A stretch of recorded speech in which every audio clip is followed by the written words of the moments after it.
Sairam students, let's begin with today's session, Class 8 Political Science. We are doing chapter number 6 of Political Science. The chapter's name is Understanding Our Criminal Justice System. Children, today we are doing the part 4 of this chapter. Let's go through the content of the chapter. We have already completed with the introduction. We have seen what is the role of the police in investigating a crime. And in our last session, that is in the third session, we learnt about the D.K. Basu's guidelines as well as the first information report, that is FIR, right? And why it was essential to have the D.K. Basu guidelines? So that the custodial torture done by the police can be controlled there, right? And even the fundamental rights will be protected, correct? So we have seen that, and after that we learnt about the FIR.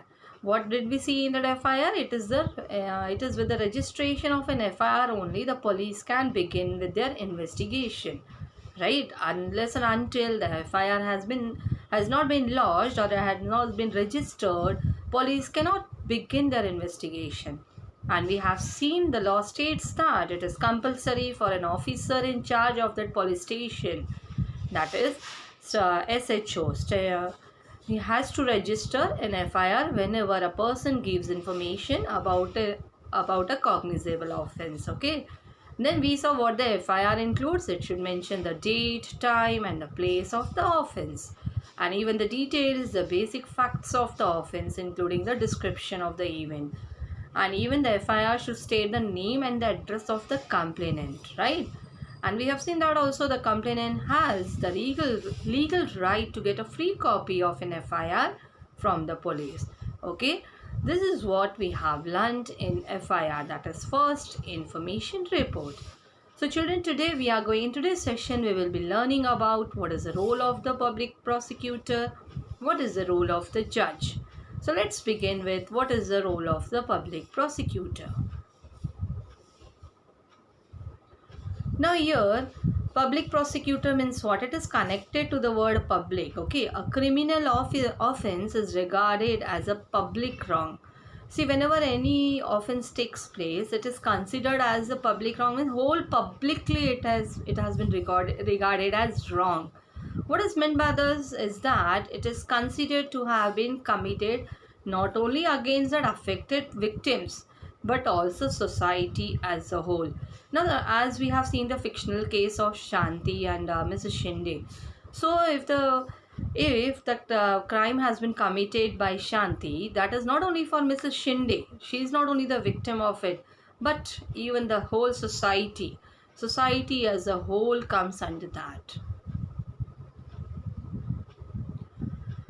So you remember the case of the dowry death also of Sudha that we have learnt in the previous chapter while learning about the judiciary, right? In that also we have seen the case against the accused Lakshman and his family was presented by the state.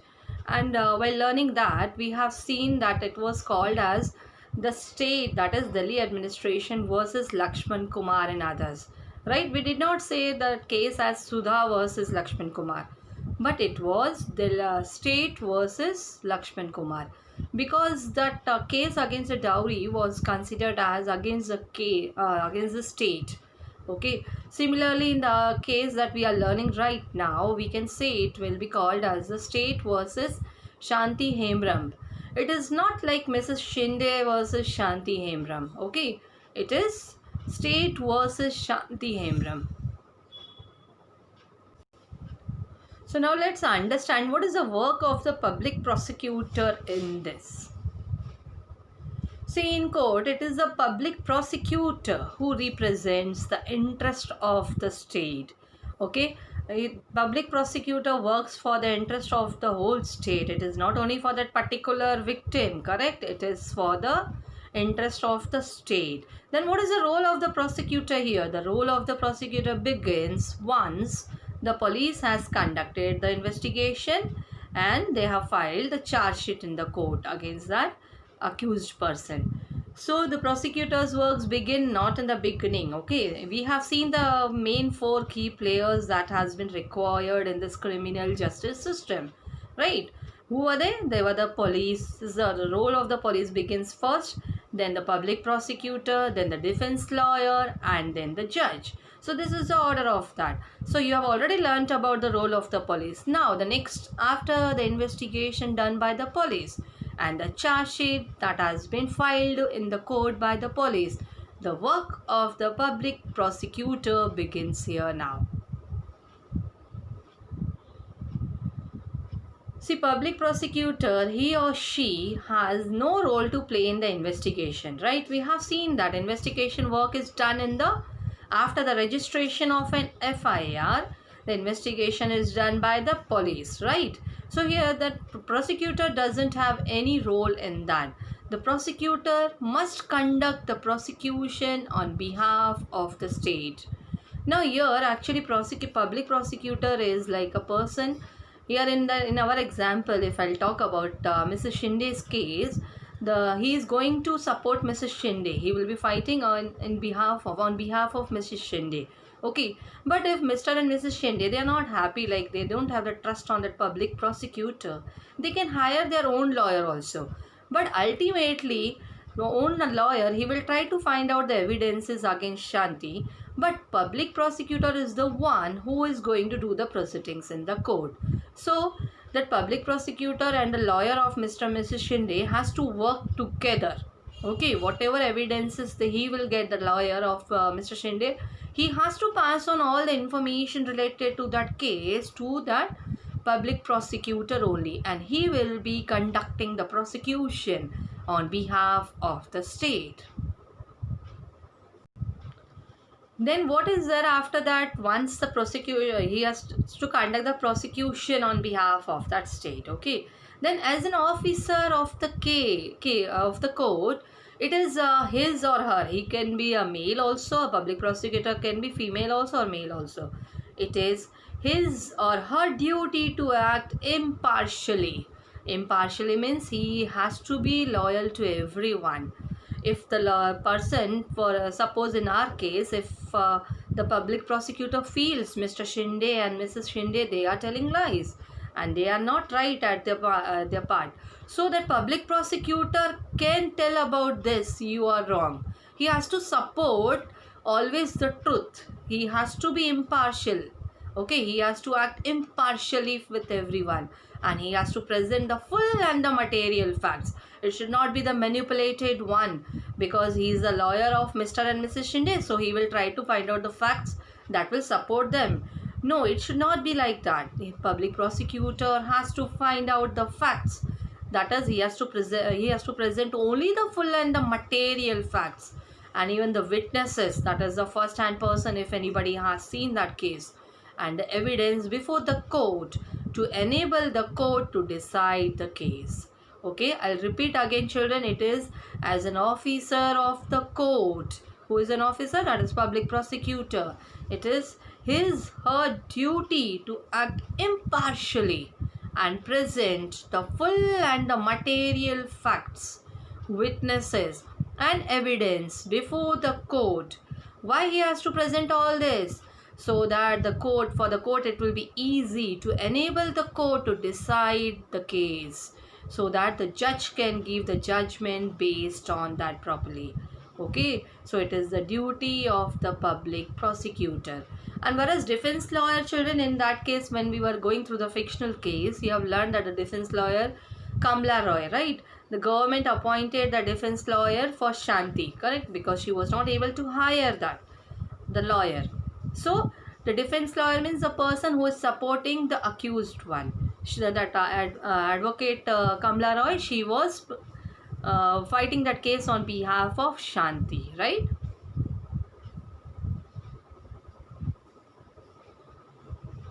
Now after this public prosecutor, I told you ultimately it is the judge who has to decide whether the accused person is guilty or innocent, correct?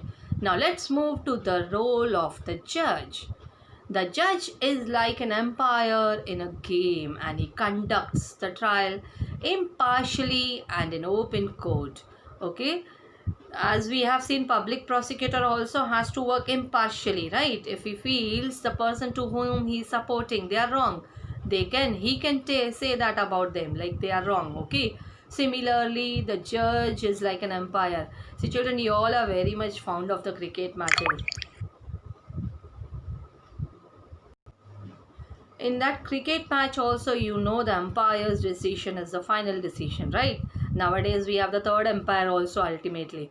So like ultimately the umpire plays a very important role in giving the judgment there. Similarly, the judge is like an umpire in a game and conducts the trial impartially and in an open court.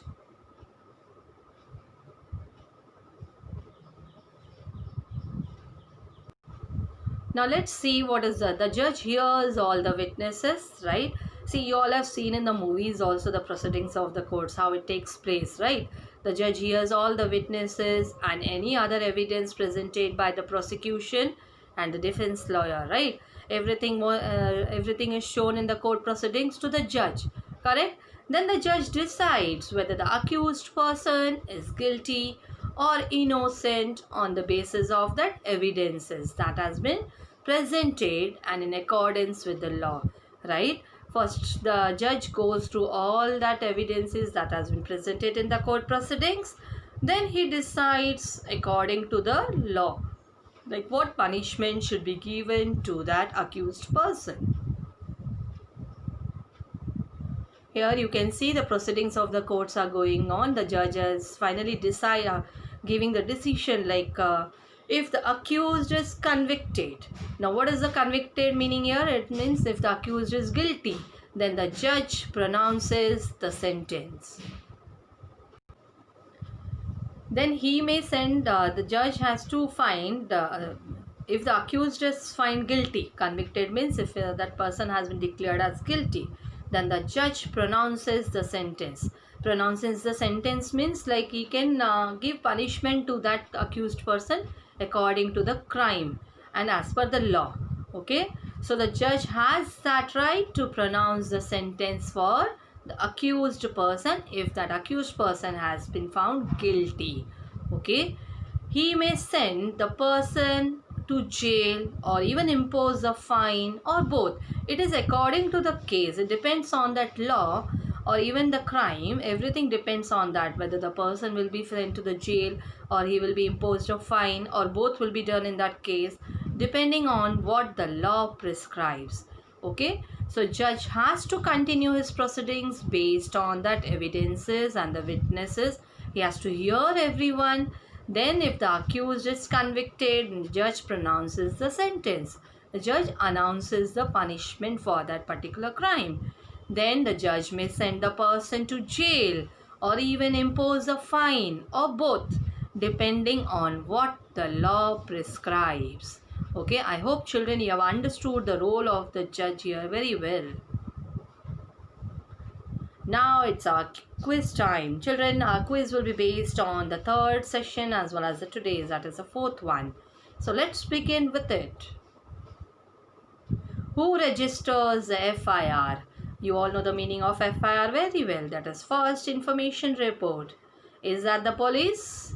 Is that public prosecutor? Or is that judge? Who is that who registers that? Yes, that's the police work. An advocate may send a criminal to jail. Who has the right to send? Advocate has a right to send a criminal to jail. Is it true or false? What it is? It's false. Who decides whether a person is guilty or not?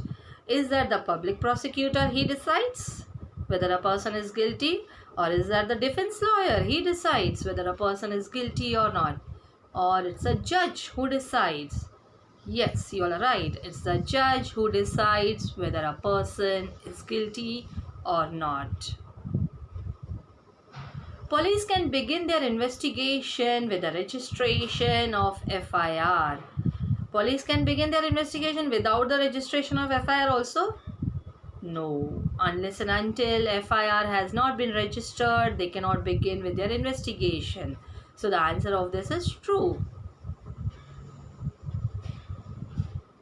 Who represents the interest of the state? Is that the judge he represents, Or is that the public prosecutor? Or is that the police?